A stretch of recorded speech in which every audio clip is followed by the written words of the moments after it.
अचानकपुर में एक राजा अपने परिवार सहित रहता था। वह प्रजा के सुख दुख का बहुत ध्यान रखता था। उसके राज्य में सभी सुखी थे। राजा अपने राज्य के हर गांव में तालाब कुआं बनवाता रहता था, लेकिन सभी तालाब कुआं सदैव सूखे ही बने रहते थे। इस वजह से राजा हमेशा चिंतित रहता था, ऐसा कोई उपाय होगा जिससे पानी का समस्या का निदान हो जाए। एक दिन राजा अपने दरबार में बैठ के सलाहकारों से चर्चा कर रहे थे। आकाशवाणी हुई, हे राजा, तुम अपने एकलौते पुत्र की बलि दोगे तभी तुम्हारे इस समस्या का हल होगा, वरना तुम ऐसे ही पानी के लिए चिंतित रहोगे। इस आकाशवाणी को सुनकर दरबार में बैठे सभी लोगों को आश्चर्य होता है। सभी लोग दुखी हो जाते हैं और सभी सोचते हैं कि यदि राजकुमार की बलि दे दी जाएगी तो राजा का वंश खत्म हो जाएगा। रात में राजा विचार करते हैं कि यदि अपने बेटे के बेटे यानी पोते को, अभी 2 माह का है, और उसका बलि हम दे दें तो पोता तो फिर से जन्म हो जाएगा। और यही सोच के राजा अपने पोते का बलि देने के लिए निश्चय कैली हैं। अगले दिन हल षष्ठी का व्रत होता है। राजा के बेटे की बहू हल षष्ठी का व्रत रखती है। इधर राजा सोचता है कि मैं बहू से पुत्र कैसे बलि के लिए मांगूं।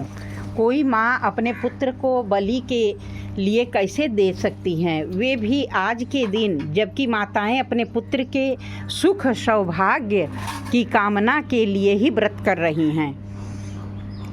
तो राजा मन में विचार किए कि बहू को किसी बहाने से मायके भेज दूं। जब बहू चली जाएगी तो काम बन जाएगा। बहू को कोई बहाना बना दूंगा।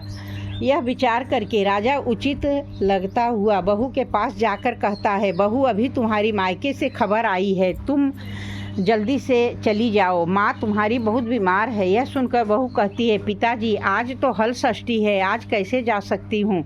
आज के दिन तो हल जूते जमीन पर चलना मना रहता है। तब राजा कहता है, तुम चलकर नहीं जाओगी, पालकी सजवा दूंगा।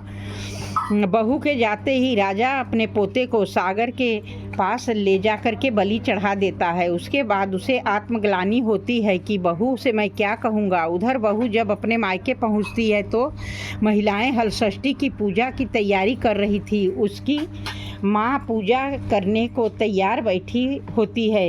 अपनी माँ को स्वस्थ देखकर बहू को बहुत खुशी होती है, लेकिन आश्चर्य भी होता है कि ससुर जी ऐसा क्यों किए।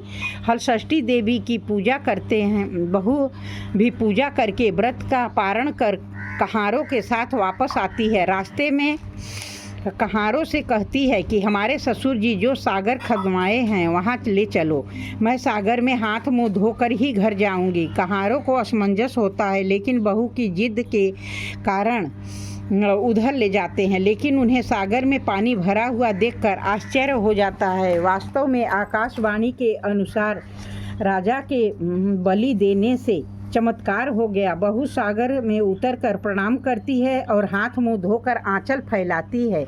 आंचल में उसका बच्चा खेलता हुआ आ जाता है। बहू को बहुत आश्चर्य होता है, बच्चा यहाँ कैसे आ गया।